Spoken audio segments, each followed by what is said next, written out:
Here. Yo, what's up? This is Splendid Radio on Farside TV with my co-host Jeremy Scipio. What's going on, people? And a very special cat, man, Mr. Andy Cooper. Andy Cooper. Hey. Yeah, I go back with Andy a little bit. It was interesting how our paths kind of crossed. I had heard about Ugly Duckling through, I mean, they were out doing stuff, but I'd heard about them.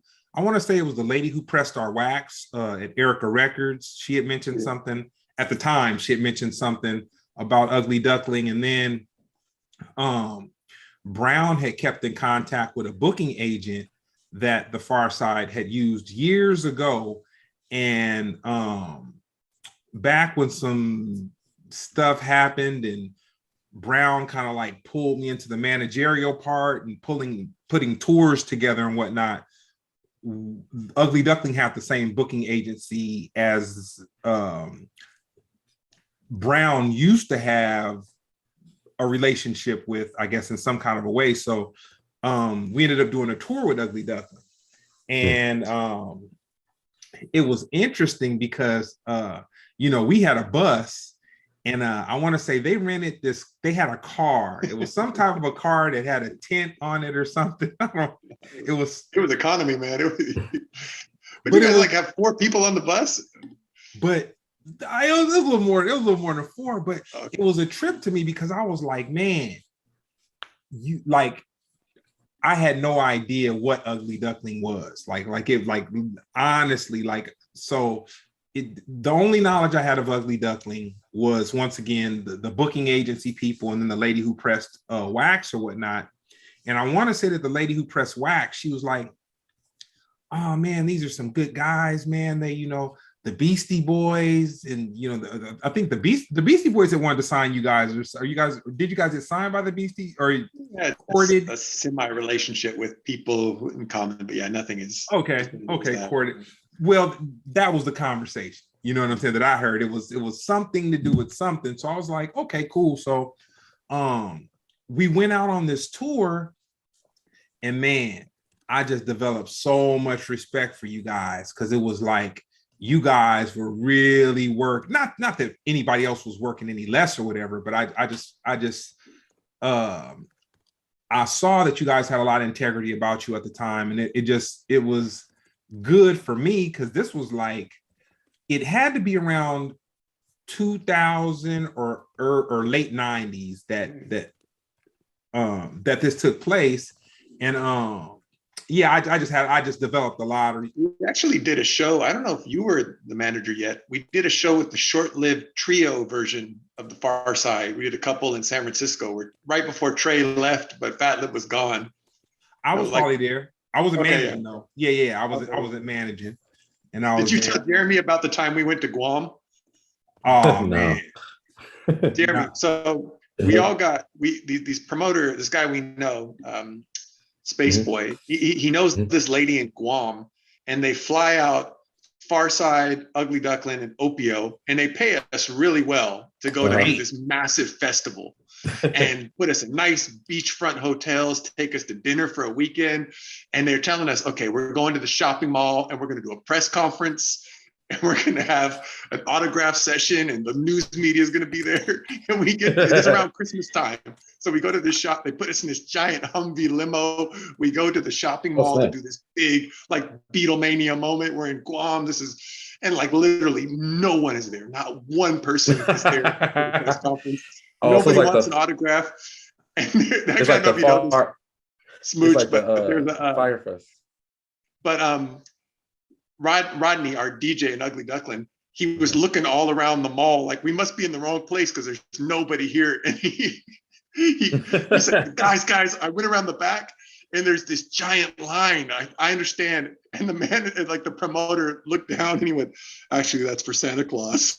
So there was kids lined up to take their photo with Santa Claus. Man. And we knew nobody came.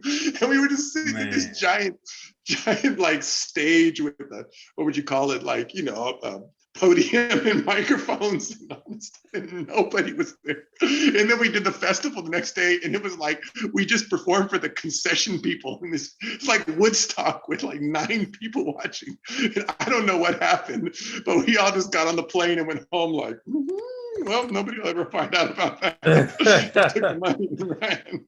But what happened, Smooch? How come nobody was there? Oh man, It's an island. Nothing else was going on. It's out in the middle of the South Pacific. I can't get 10 people to come. What year was this?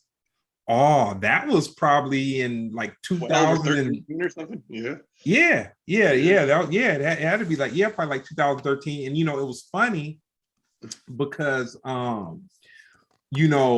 remember the promoter, he said something like, you guys are gonna need some security, and he just going on.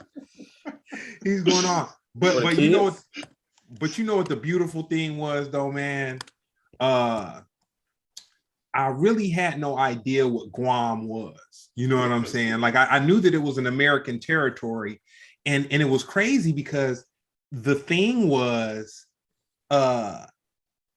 because it was American territory, Russian women would come there pregnant to have their kids in order to get U.S. citizenship some type of crazy way. So it was just a gang of Russian pregnant ladies roaming around the island. They had Gucci stores everywhere. But Greg should have seen it. We did like 5 radio shows. We were on the news, and it's like there's only like a couple thousand people on this island, and they couldn't get anybody to come to this festival. They were just calling people like, please, like from the hills, come down and come, and nobody would show up. You know what the other funny thing is? When we went home, I don't know how you guys flew, but we flew through Japan, and we're with Opio. Souls of Misha Opio, and Opio pretended that he had a leg injury so he could get a wheelchair and he could go through the security before this big old line. And I was just that's not a bad idea. I was like, man, you're like disgraceful James Bond with that. Oh man, man, I'm glad we're having this conversation. One of the reasons that we start the show late, usually I try to warm up with the guests and have a little bit of B-roll conversation. And Andy and I talked for about 20 minutes. Like I was like, I miss this guy, man. I'm like, man, one of the few, I'm not gonna say few, but definitely one of the nice moments in hip hop that I had a chance to catch up with. So hopping into the interview, Andy, where were you the first time you heard hip hop, and what was the song? Well, I don't know if it was officially hip hop, but I remember hearing Genius of Love and like Atomic Dog. I mean, hip hop had started, but I just remember hearing those songs and seeing Breakers and Lockers and thinking of that as hip hop, not necessarily rap music, but hip hop culture. And like elementary school talent shows, that's like whatever, 81, 82. And people, kickworming and all that stuff. But I really distinctly remember like, what you gonna do when you get out of jail? I'm like, what's that, Mom? And she's like, I don't know. But just thinking this is it right there. So when did you first realize you had a passion for music? Yeah, just as a kid. I mean, I almost think most kids have a passion for music, but almost as it alludes to, we were talking about going to Guam or whatever. I think the difficult part about music is when you're like in elementary school or whatever it is, you only see MTV or superstars, and you never really think about, I mean, same with comedy.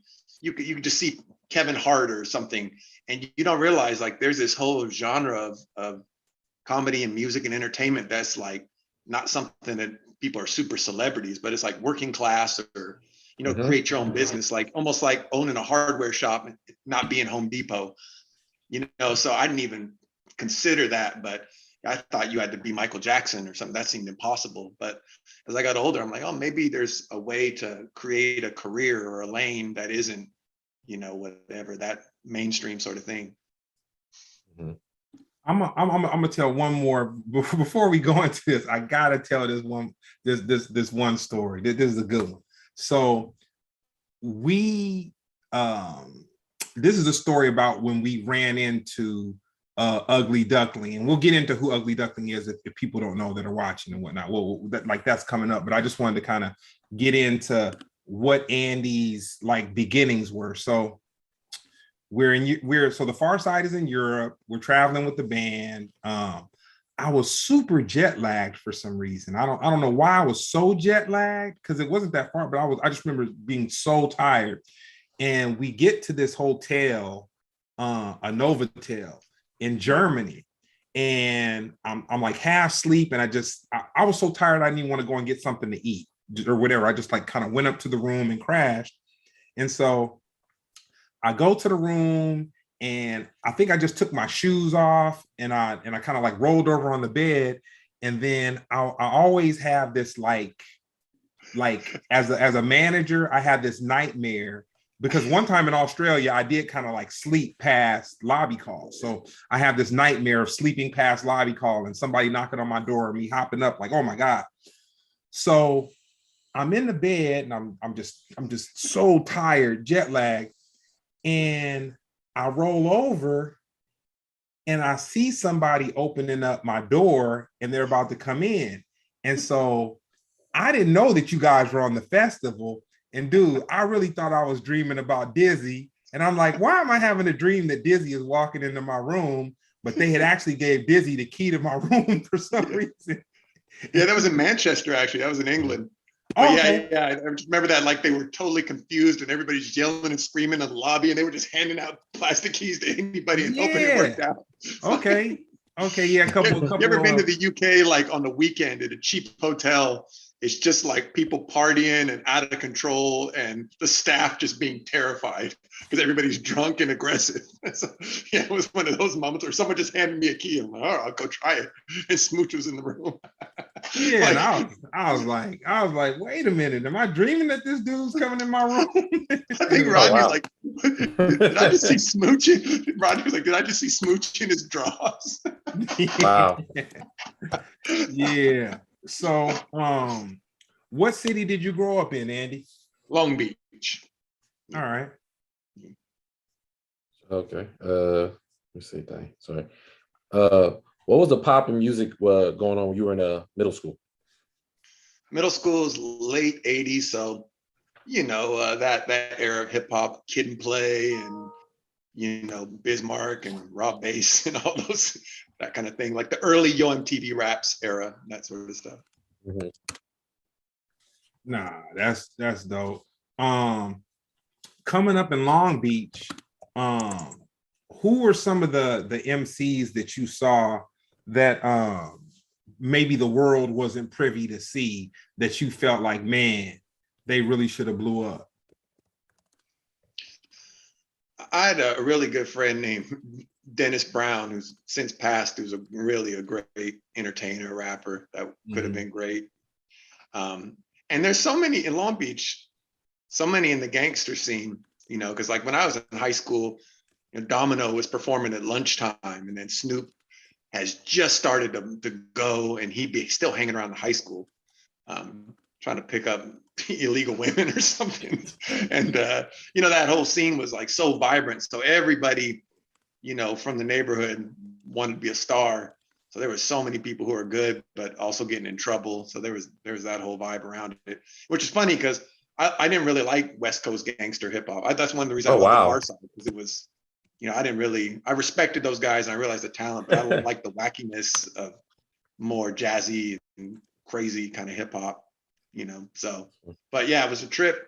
Like in 1993, right when G Thing was like the #1 song in the country at my high school, which is Snoop's high school too, and he was a few years ahead. Like he was hanging out in the parking lot. So it's like you go home and turn on, you know, Rap City and G Thing is on. And then you get out of school and walk on the parking lot and the Dog Pound is hanging out. It's like, it was the most trippy thing in the world. And Long Beach wasn't a really known place before that. So this was like, wow, maybe you could possibly have a career, or I don't know, just seeing somebody who was famous was such a trip. What was the name of your first rap group? I had a friend and we had a group. I mean, it was more like a group of our imagination called Partners in Rhyme, which is really clever. Oh, so yeah. we did there, yeah. So yeah, mostly just consisted of us taking pictures. I was like, can I borrow the camera? And just like going like that. That was all we really accomplished. So. That's all it takes to have a Instagram career these days. That's right. We were ahead of our time. Nah, that's dope. So, your senior year of high school, before you graduate, and I'm assuming that you graduated, but I have a pretty good idea that you graduated. What did you think your path was going to be once high school was over? I was so much in trying to avoid thinking about that, but I imagine if it came down to it, I would teach. I enjoyed history a lot. I thought maybe I could be a history teacher or literature, something like that. I could do that, but I wanted something more adventurous, but I didn't know what that would be. And again, like I was saying, it seemed like you had to be a superhero to be do music. Like you had to be from another planet, to be LL Cool J or something. It's like goofballs like me can't do this, or you can't make a living. So at the time, that was a dream, but it almost seemed like, don't even think about that because you're not whatever, rock him. Somebody asked from we have a chat because we're live on YouTube right now, and people kind of chime in. One of the questions is what Bible verse you think reflects these times? These times? Yeah. Wow. I mean, the whole chapter of Romans 1, where Paul's really talking about kind of like a nation falling or being cursed. And it talks about all the sexual immorality and you know, what happens to people that are foolish and they can't discuss things anymore. Their intellectual capacity is going.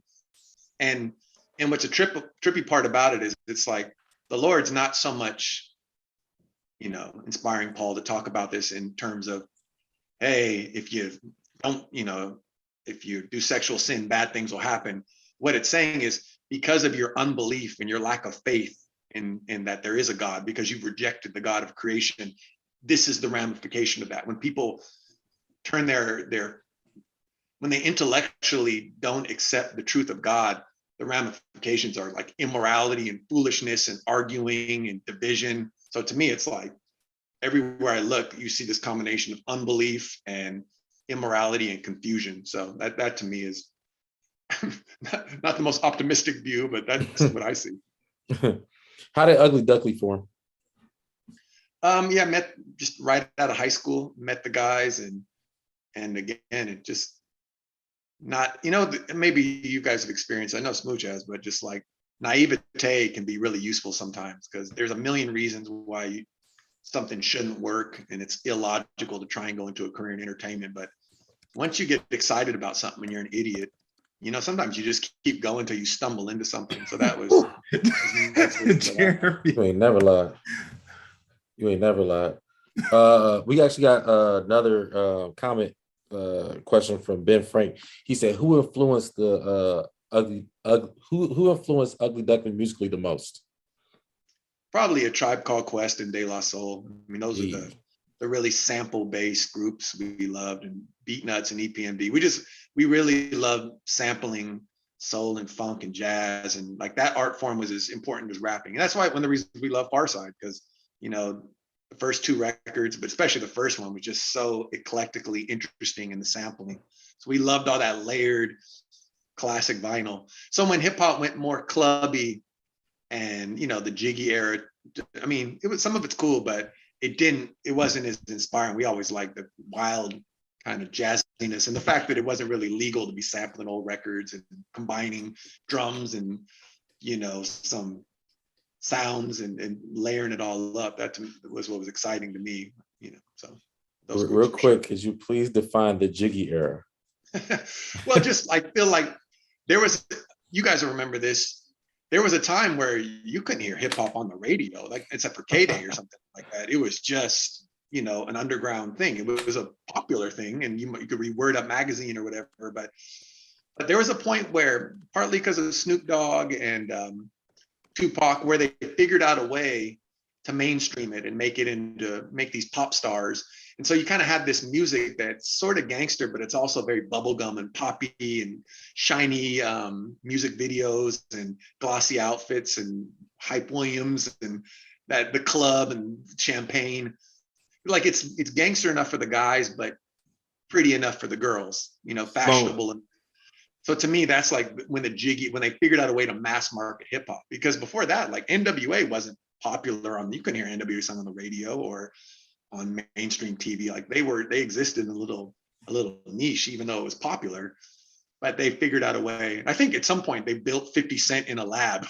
Like we got to get the perfect, you know, he's kind of East Coast, kind of West Coast. He's been shot, but he also sings songs about the candy shop, and he's a gangster, but he's a pop star. And it's like, that's what the Tupac's abs. That's what inspired that video. That's right. In the club video, yeah, they was making that dude that was like the apex of hip hop and pop.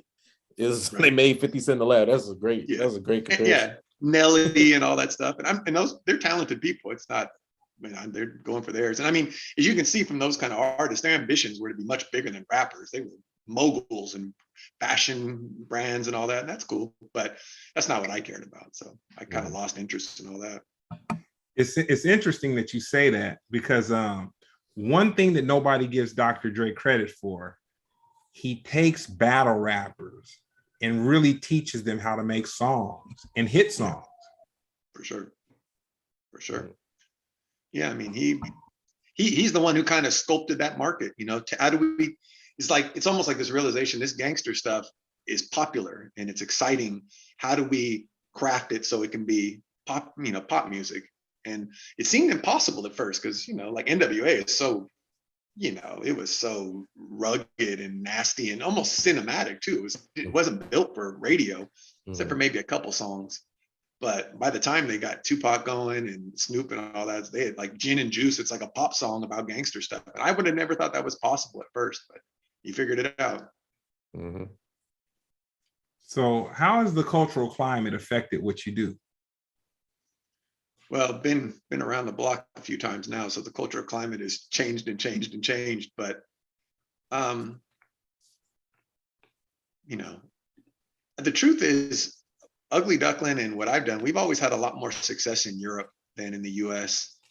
Because I think the thing that's challenging about hip hop, early hip hop was pretty wide open, and there's lots of different kind of people and attitudes. And then at some point, being street was just mandatory. And, you know, that wasn't the case when we go to Europe, that people would expect you to be street. Even all the groups we love, the Tribe Called Quest and De La Soul, they all kind of changed their image so they could be a little bit more rugged. And, you know, Pharcyde probably got caught up into that a little bit, where it's like, well, we're not gonna be gangsters, but how do we be more serious? We can't be wacky anymore. And, you know, can't do for better or for worse. That kind of stuff's too crazy. We have to figure out some way to, you know, maybe we just focus more on weed or whatever. Like how do we relate to what's going on? You know, one thing that I witnessed with the Pharcyde, and I've seen this happen with other groups. I had a conversation with Norwood from Fishbone when I interviewed them. And what happens is, I could say for sure it happens with Black groups, is where you get sucked into this. If you get a little bit of success, you get sucked into this vortex.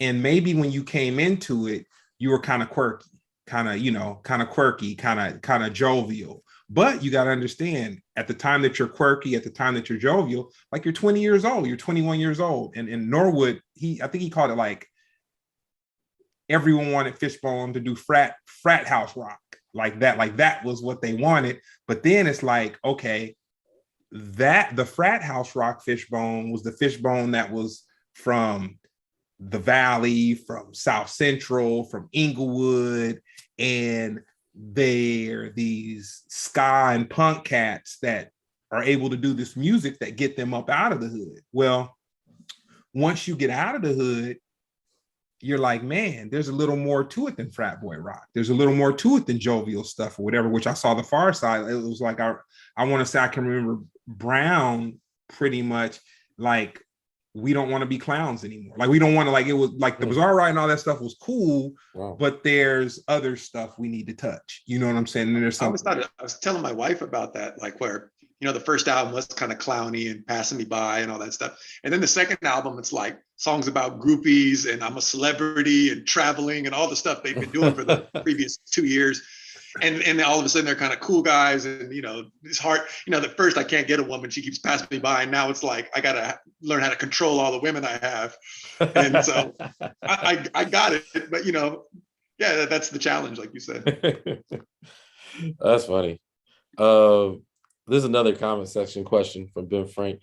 Did you ever meet Jay Dilla? What was your wildest concert? Yeah, we did one time, but not for in any real meaningful, in-depth way.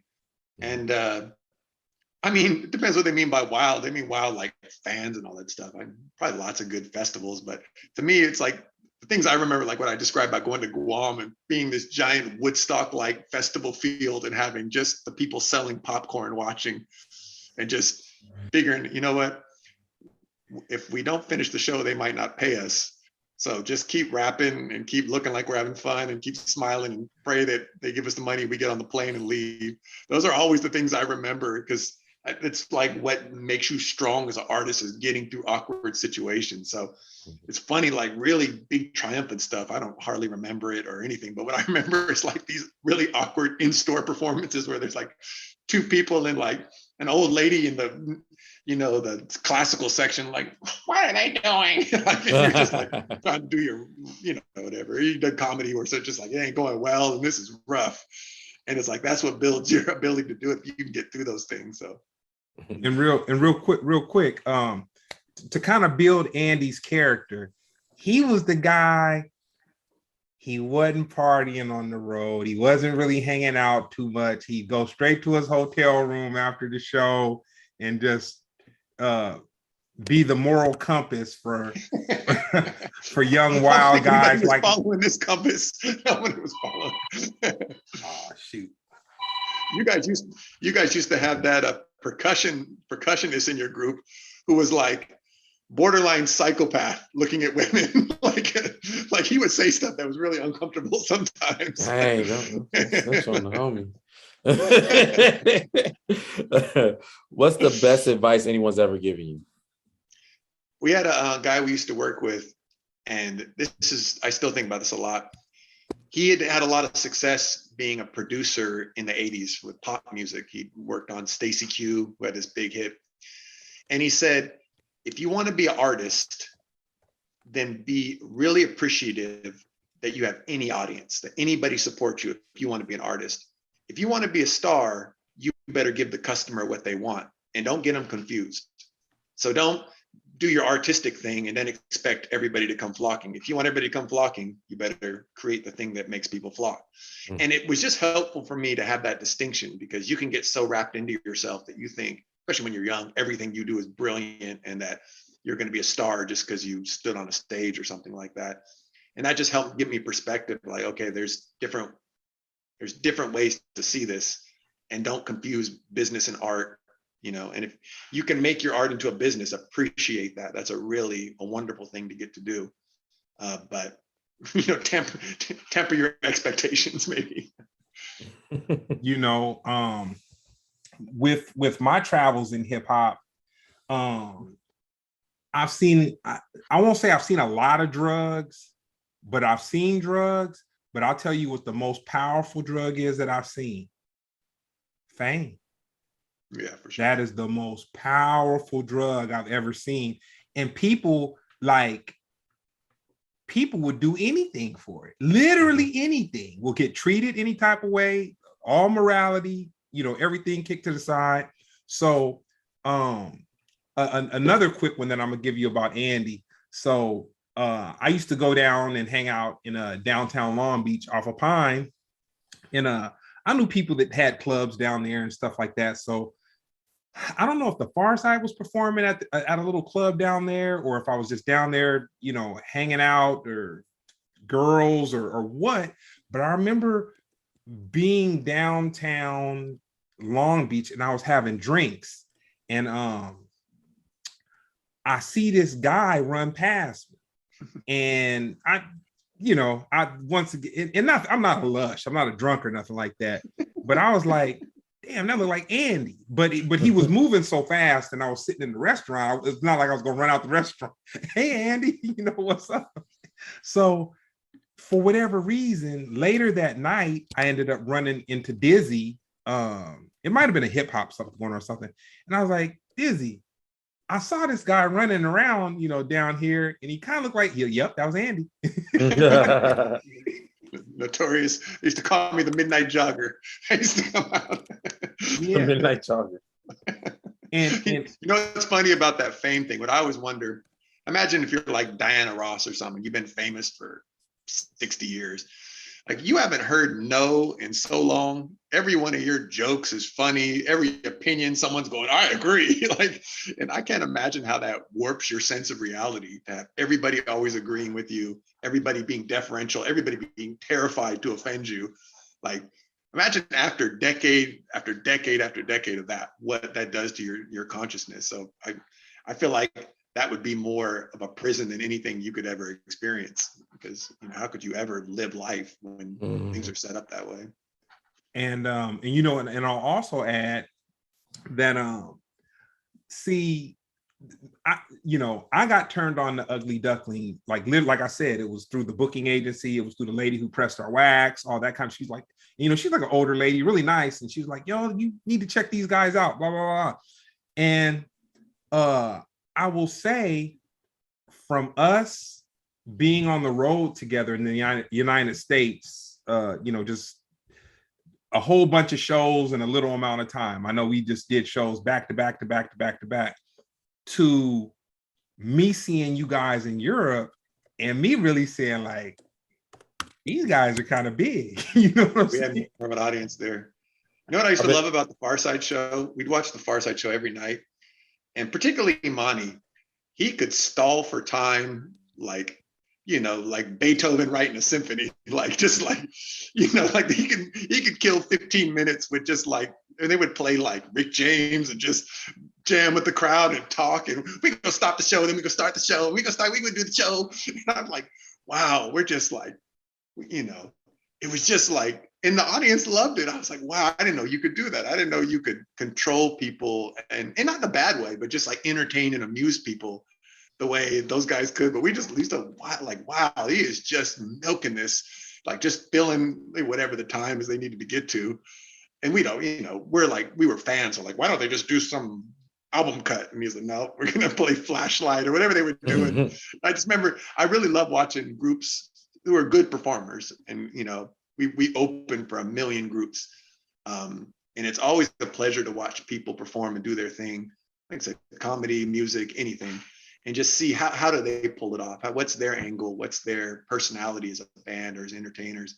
So yeah, I always really enjoyed watching. Like I said, I thought that was just a skill, like, and maybe in Greg, in comedy, like some dude who can really make a set last, who can just fill in gaps and just enough little fodder and back and forth to the audience so they can fill up some time effectively, not just stall or fall in their face. But to me, it just that was really, because I always felt like we better get off the stage quick before people start throwing things at us. Like, don't do the songs and leave. We get out while we're ahead, like terrified to overdo it. And like Adimani, he was more than confident to overdo it. Was on me? What's if you had a biopic made after you, what would you name it, and who would star as you? Midnight Jogger, of course. Midnight Jogger, that's dope. The most awful. What did you just describe me? A Bible guy going straight to his hotel room and jogging while everybody else is at the club. Like, no one's gonna see that movie for real. That movie's like Guam. That's the festival. That's funny. Oh, wait, who would play with you? Who would play you? My girlfriend, a long time ago, used to say I look like that guy, Jerry. Was that My Secret Identity? Who was that actor? Jerry. No, I can't remember his name. Jerry O'Donnell or something. So maybe that guy. What's it called? My Secret Identity? Yeah, there was some kind of show about a guy who was a superhero it's a B, like WB show or something like Jerry O'Connell, I think was his name though. Jerry O'Connell. Oh, that's funny. Yeah, I can see that.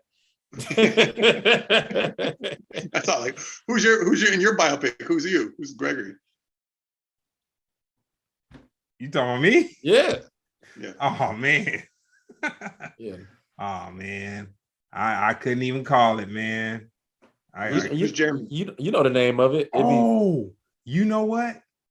I can't name the oh actor. Man. Hold on, I got you. Huh. I got you already. What was that first one? Okay. No, keep going. Keep going. I'll say Steve Harris. I say Steve Harris. People say I look like Steve Harris, Wood Harris's brother. That I mean, I've had that a lot. What about Jeremy? Who's playing that role? Shoot, it changed. Well, it was gonna be dang, what's the dude that died? What's Black Panther name? Chadwick Boseman. Chadwick Boseman, because he play everybody. Yeah. that's the biopic master. Now we gotta give it Jamie Foxx. Jamie Foxx to play me? Nah, he way too old. I say, dang, what's the dude's name?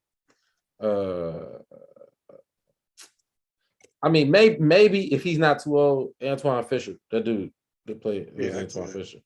He's a good actor. Yeah. Hold on, let me get this. I'm gonna get this dude. Steve Harris. Okay, yeah, that is it. Okay, yeah, that's you. All right. That's exactly what I was thinking about. You said who brother is that? Wood Harris. What? I didn't know that. Come on, man. They look alike too. You just don't see them together. When you see them together, you're like, I get it. That's crazy. I did not know that. Both very talented. Very talented. They've been in everything. That's crazy. Yeah. But yeah. But what's I saying? Yeah. Jericho. Yeah. All right, that's it. So Andy, how did you come up with the concept for Listen, and what was your process in recording the project? I do always do the same thing, just try and put cool tracks together. And what's cool is, as I was telling you, I do production music for licensing, so there's no samples. And then when I do, and that's kind of how I make my living, but when I put out albums or do things my own, I do samples and I just layer stuff, and it is totally illegal and wild and crazy, and it's more like Bizarre Ride approach. And so what's cool is when you start taking really cool records and bits and pieces and drums, and all of a sudden it sounds like something, and I just like listen to it and wait for it to tell me what it sounds like, and then you start describing or talking about what it seems like. It's that simple to me.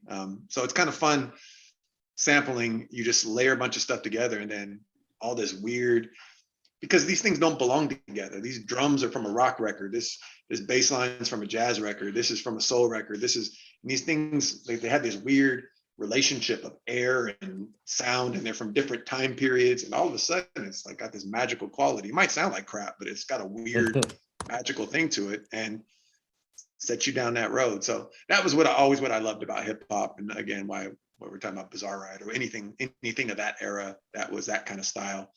I just like that kind of haphazard craziness of it, but then you turn it into something beautiful or interesting. So that's what I try and do. Sorry. Go ahead. No, go ahead, Jerry. No, go ahead, because mine is after that. Okay. Who's the first person in hip hop that made you say, I want to do that?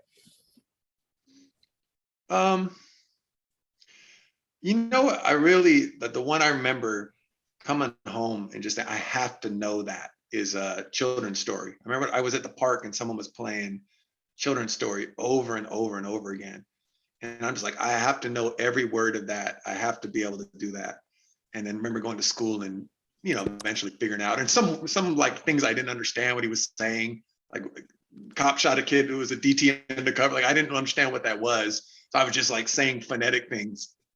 But there must have been that song where I'm like, I have to know that. I have to, like, whatever that is, I have to grasp it on some level. So I think maybe that's the one. Slick Rick. How has your faith system affected how you move? Yeah, I mean, everything. I guess I feel probably everybody thinks this way about their faith, but it's really the only thing that makes sense of the world to me. Like this world would be such a chaotic and random place if I didn't have my faith. And people try and create some quasi worldview where everything makes sense and like everything's working to benefit me, and in the end everything's going to come out all right. But we live in a fallen, corrupted, divided world, and it's not going to turn into utopia, no matter what people with ideology say, communists or whatever. Like we can turn this world around if we save the environment or whatever people say, or we come together racially, we're all going to unite and everything's going to be harmonious. It never has been, and it never will be. And so to me, the ideas were either we live in this random, chaotic, nihilistic, inconsequential world that has no meaning, or there must be a purpose for all this chaos and fallenness. So the gospel and Christ coming to take on the weight of sin and death and the corruption of man and rising again and overcoming it and offering us that road, it's the only thing that makes sense to me as far as meaning in eternity. Everything else just seems like chaotic and scary, and or just trying to hold on for dear life to your wealth or to your comfort until you die. And what's the point of that? So that, I guess that's a thorough answer. That's so.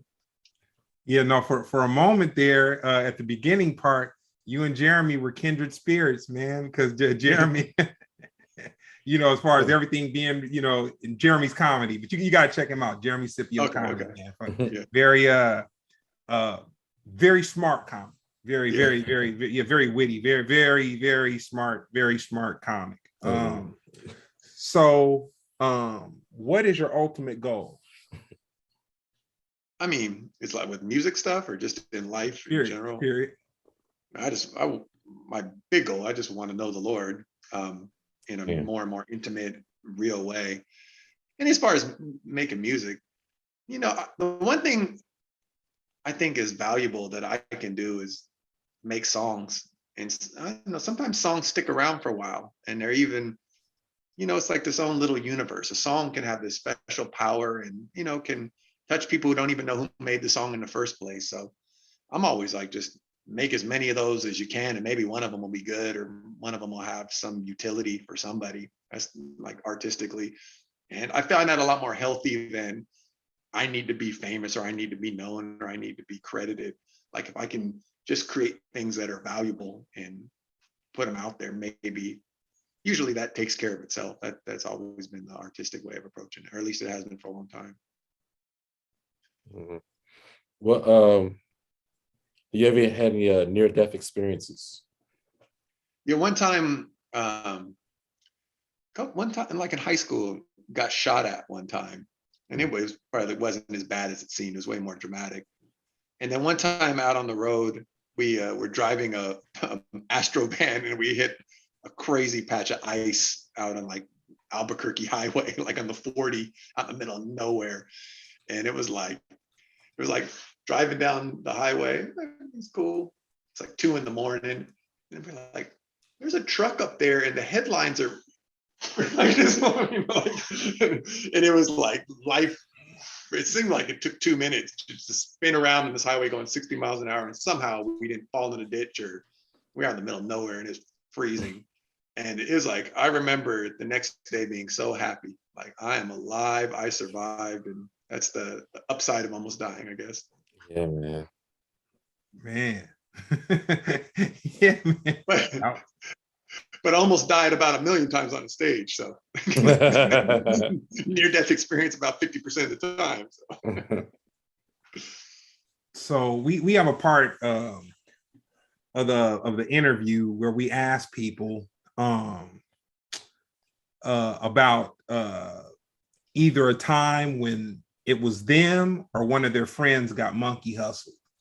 And what a monkey hustle is, when we were talking earlier, and I was telling you about those $500 bricks I have that I'm looking down at right now in my living room that were disguised as camcorders, but it wasn't Halloween. but the bricks were wrapped up as camcorders. Have you ever, can you name a time that you've really been hustled, or a hustle that you've heard of that somebody pulled on somebody that was almost like an Academy Award winning hustle? Oh, I got an epic story with that. And but I just thought maybe this is an actor, but Lamar Odom, he could play you in the biopic. Me or him? No, Smooch. No, No, it's not. He doesn't get to see it at all. I mean, you try to get an actor, bro. You got a crackhead.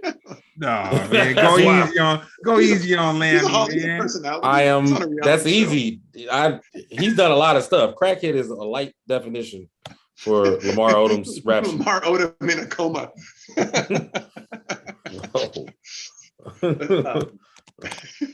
Yeah. Lamar. Okay, so what I really love when I travel in Europe is talking to people who grew up in Eastern Europe. So during the Soviet era in the 80s, the people who were around my age, because when you're behind the Iron Curtain, everybody's hustling because there's nothing. So that's the only way to have anything at all. So I had this friend he grew up in Poland, and he told me like his father worked for the government, and so every summer they had permission to travel around the various Soviet states for like a month. So they used to get camping equipment, and all year long, the mom would steal these nice linen bed sheets to put inside the camping equipment. Then they would go to some other country and they trade the linens to get chocolate. And then they would go to like Turkey and trade the chocolate for gold. And then they would go to Ukraine or whatever. I don't know where they were going. And at the end of the trip, the hope was to have made $100 US, just so during the winter you could buy cheese. Like that's how just to have that was meant everything, because there was, just wasn't much else you could have other than just eating cabbage or something. So his dad was on this mission all summer long. They're hustling and dealing, going through checkpoints and hiding this stuff. And it's like harrowing. So they get to Russia, and this is the final deal where he's going to trade the gold for the cash. And so they're in this state, they're in a cornfield, and some Russian dude says, all right, here's the $100 bill. And he takes the $100 bill. You check the bill and you hand me the gold, and we'll check each other's merchandise to make sure everything's cool. And so they do it. And then they hand it, and he says, okay, now hand back. And they hand it back. And then the Russian guy goes, here come the police. Hands in the bill, hands in the gold, everybody drives off. And they catch their breath, they drive off, and he gets down the street, and it's a $1 bill.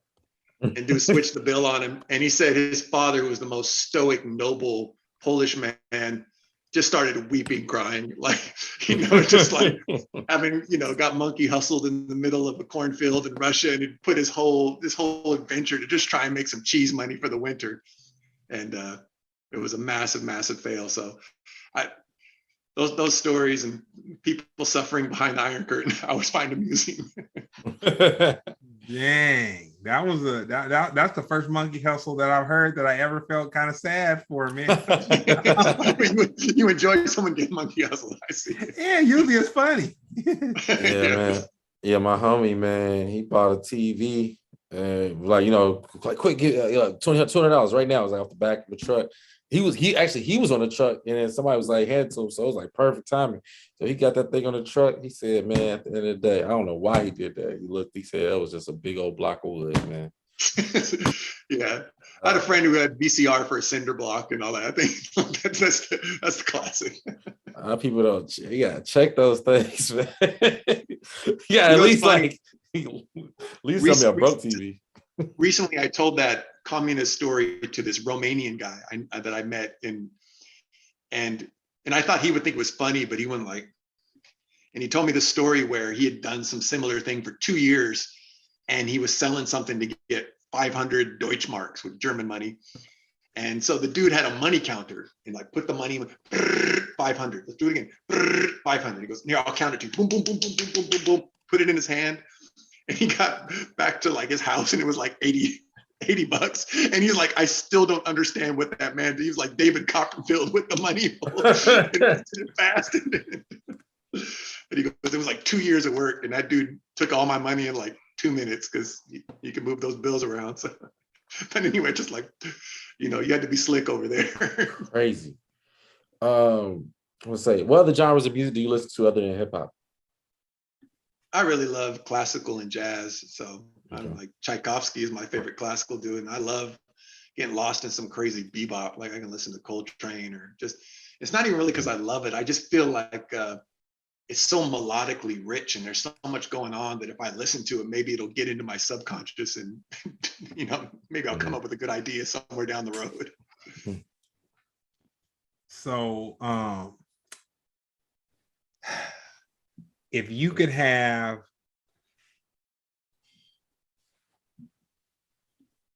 I'll say you threw me with the classical one.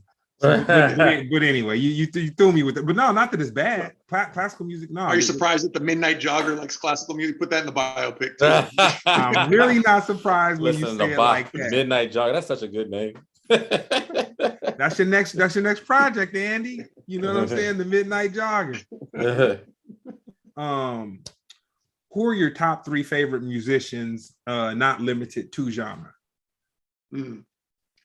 Well, James Brown for sure, just because what a crazy dynamic performer, like, you know, Mr. Dynamite. You know, I've really grown to appreciate what Prince accomplished in the 80s, especially the early 80s, when he was like producing and performing and playing every instrument on all those albums and doing The Time and Apollonia and Vanity. And I just can't understand how somebody could have had all that stuff happening in his head and actualized it, you know, and had all these hits and meaningful songs just in massive repetition. Boom, boom, boom, boom.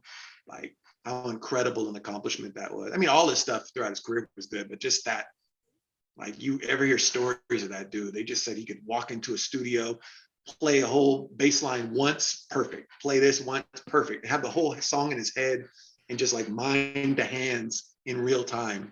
So I put him in that category. And let's say, I mean, this changes every 2 days for me. Let's say Tom Jones. I like Tom Jones. That man's a powerful Tom Jones.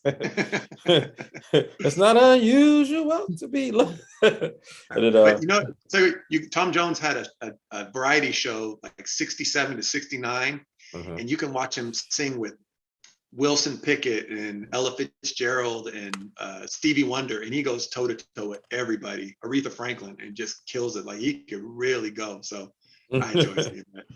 Welsh people singing soul. That's funny. What would your dream verses be? Oh, verses. Dead or alive? Yeah, okay. Bach, Beethoven, of course. That would actually probably be that'd be hard. Just yelling at each other in German. I know Beethoven was deaf though too, so that'd be really interesting. The other one go snatch the other one's wig off.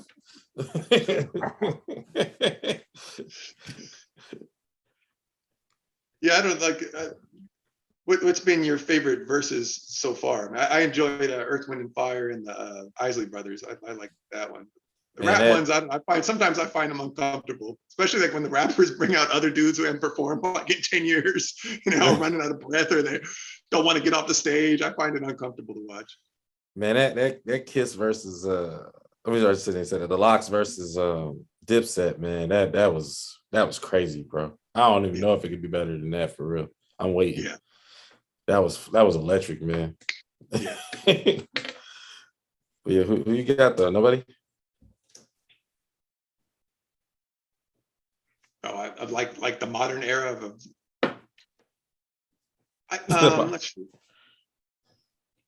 well, be fun to see two people who really actually hated each other. That's good. Hopefully not rappers, man. You know, hey, how they get their hate out. I always thought, you know, it's funny with rap. I don't know why this.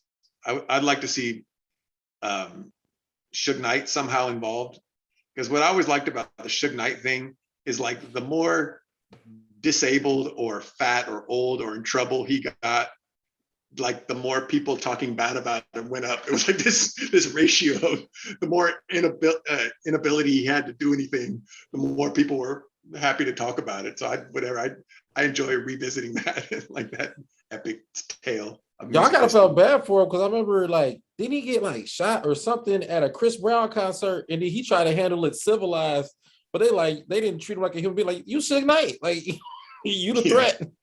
But he got physically assaulted at I think a security, some short dude uppercutted him or something at a Chris Brown concert, and he tried to sue, and they was like, you Suge Knight, so what? Like, you kill people. Like, yo, he was like, I felt bad for him. And then he actually killed somebody. The Night Stalker can't sue people. And then he killed like a dude 2 weeks after that. So that's what he's in jail for now.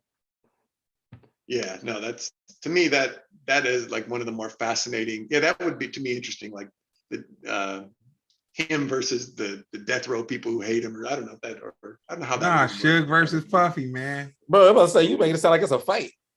Like legit. Yeah. They already had that.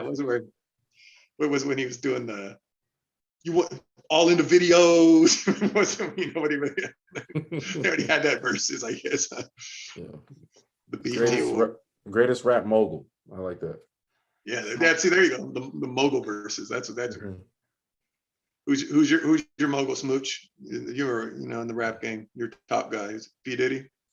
Man, nah. You know what? Honestly, I'd have to bandwagon, but the only reason that I bandwagon is because I really listened to like the Blueprint albums and all that kind of stuff. Like before Jay-Z was an icon, like I bumped the Blueprints and all that kind of stuff. And I really enjoyed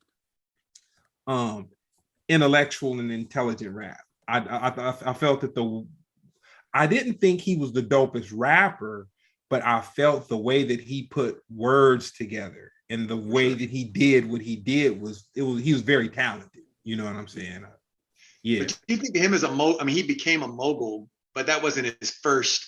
He started off as a rapper and developed into a mogul. So I where like P. Diddy or those guys position themselves as the man, with all the strings in their hands like that.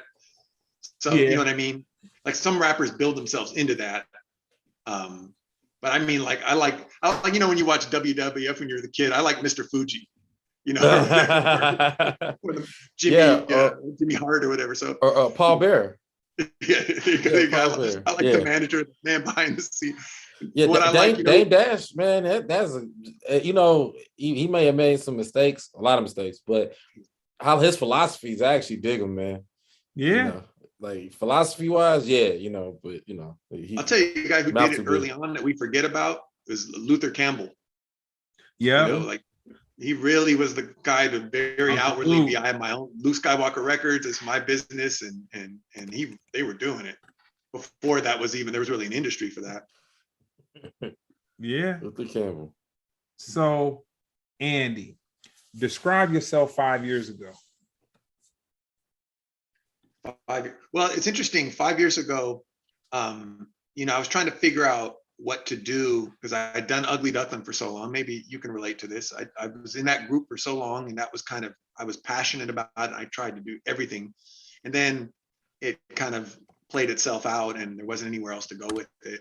And I was trying to figure out how to, reinvent myself or how to apply myself to some other direction in music. And I thought maybe I could be a journalist, maybe I can write. I want to do production music and background stuff. I never really thought I could continue on as an artist on any level. So that's been such a blessing that I still have an audience and different projects I work in, still have tours and performances. But 5 years ago, I didn't know what was going to happen. It was a real time of faith. Like, well, we'll see what happens.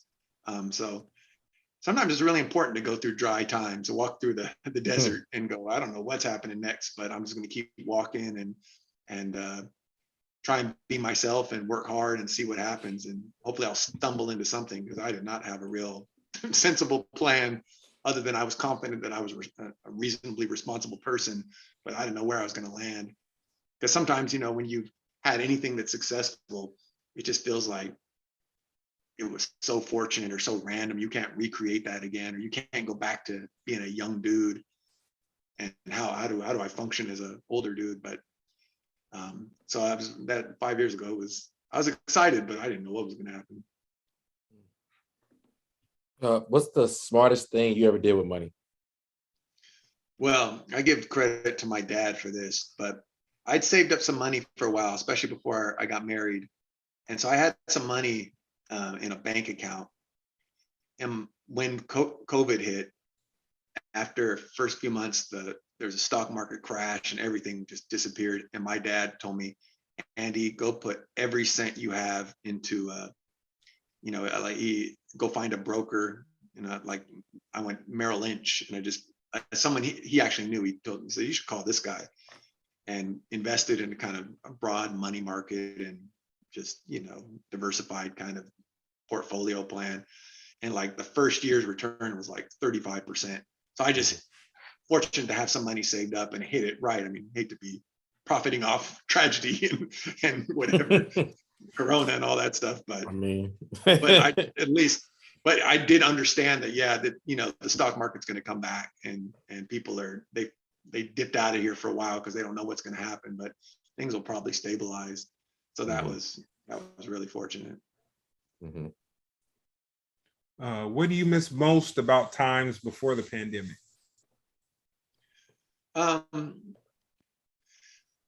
I mean, it slowly started to, I don't know, you know what, dude, I just did a tour in October in the UK, and it was like this crazy dualistic society. Like you're still going into some places where everybody's masked and social distancing. Then you go into a nightclub, and once everybody's drinking and funky music's playing, nothing's different. Everybody's even more happy because they finally get to go out again. And I was so confused, like, what rules are we playing by here? What are and so I think the clarity is something I miss. Like you didn't even think about this stuff. So it's just like you have to be conscious of it. Even if I'm not worried about COVID, I don't want to offend somebody who might be, or I don't want to have an argument with somebody. And I'm here, I live in North Carolina, and it's pretty conservative here as well. I mean, what's the way to put it? People aren't super big on you got to wear masks everywhere, or, lots of rules, but some people still are very cautious. So it's like, I miss that the time where you have to even be worried about possibly offending somebody or getting yelled at or anything like that. Mm. Where were you when the Rona first jumped off? Yeah, I was in Long Beach still, just working and all that. But what was interesting is my wife and we'd found out that she's pregnant. And so when her family grew up her family lives in Scotland. She grew up there. And so she really wanted her mother to be a part of the birth. And because of the rules, like nobody from the UK could come to America. So we had to figure out some way to get to Britain to have the baby there. And it was like the height of all the lockdown stuff. And there was a few tricky ways you could do it.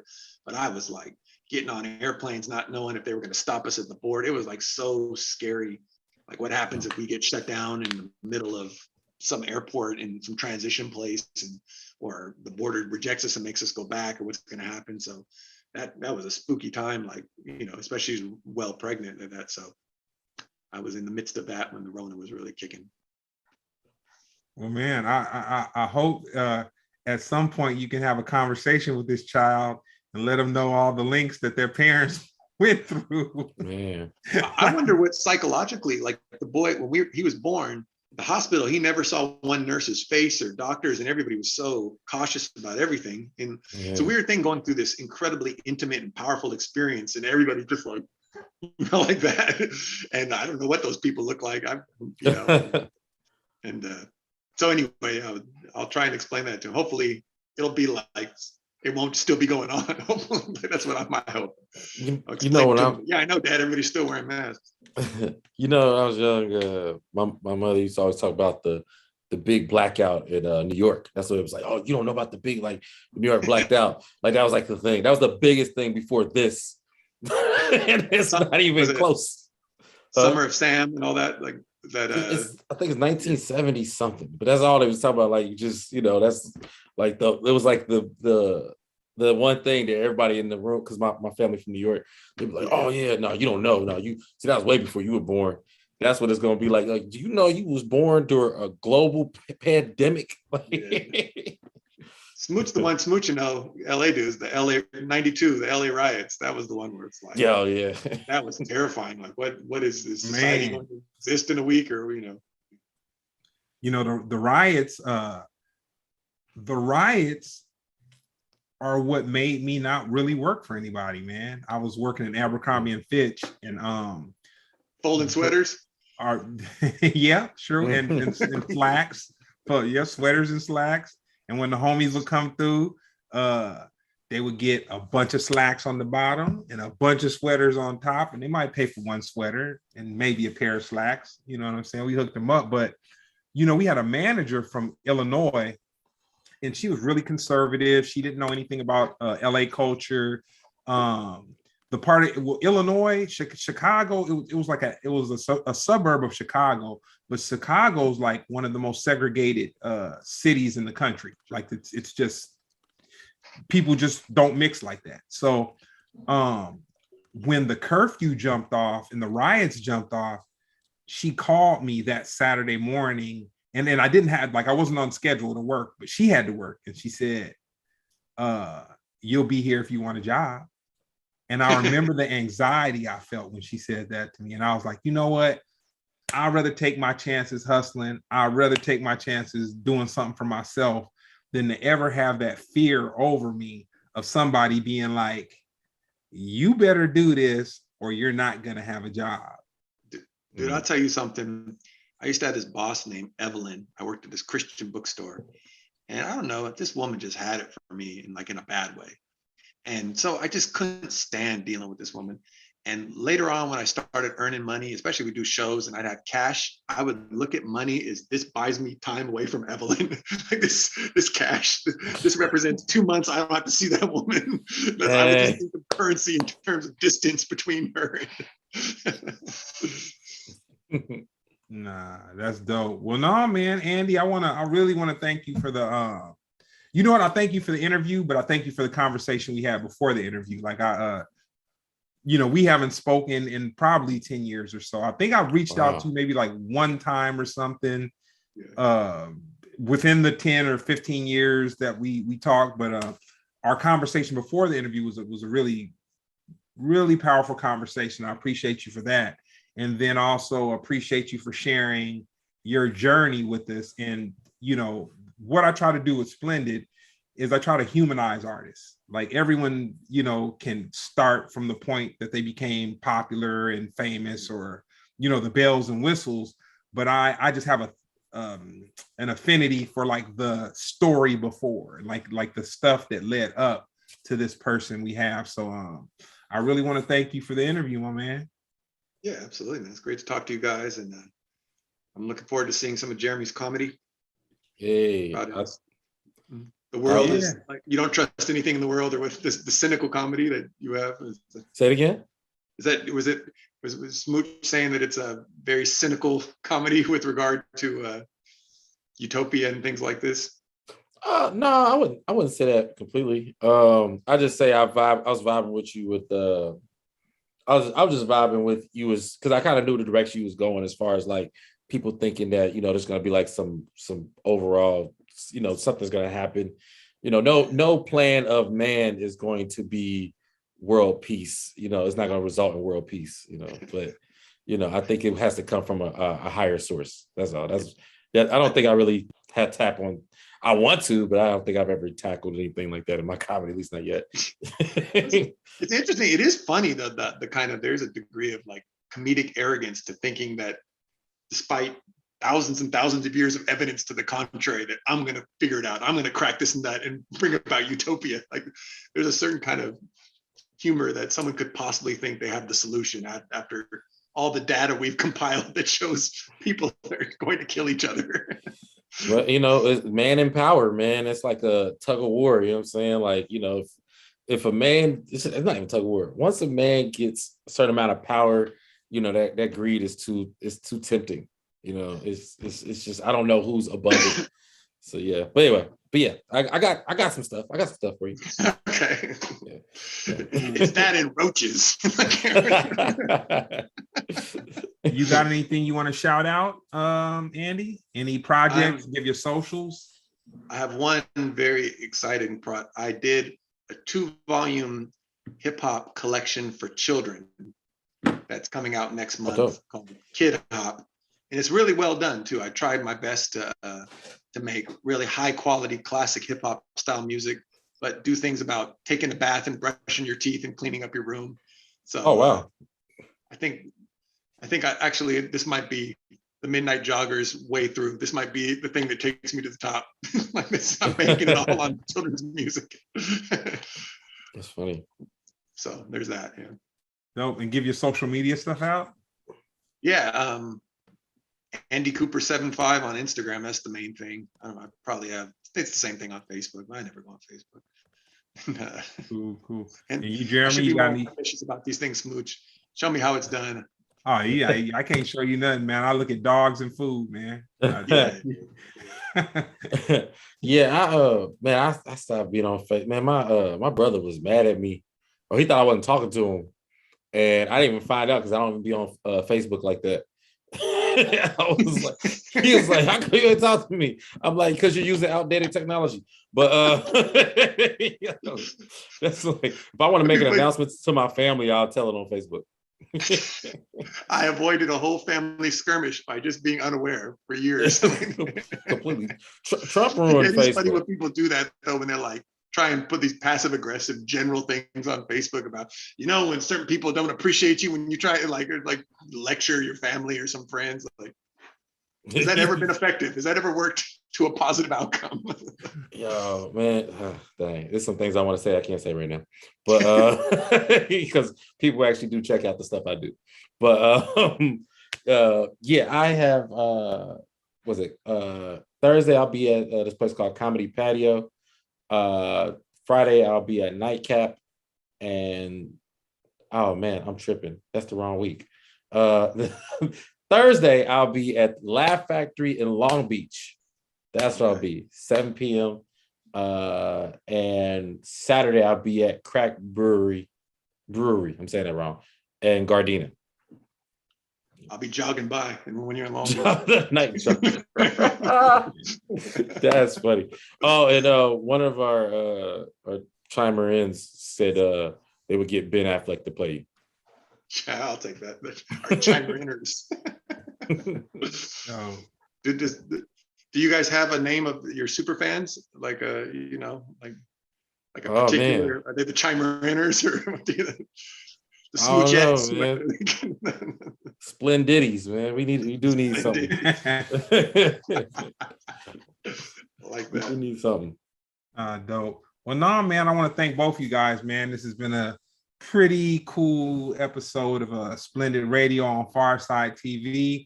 And once again, good luck to you, Andy. I'm gonna reach back out to you, man. We gotta continue that conversation. It was it was a breath of fresh air.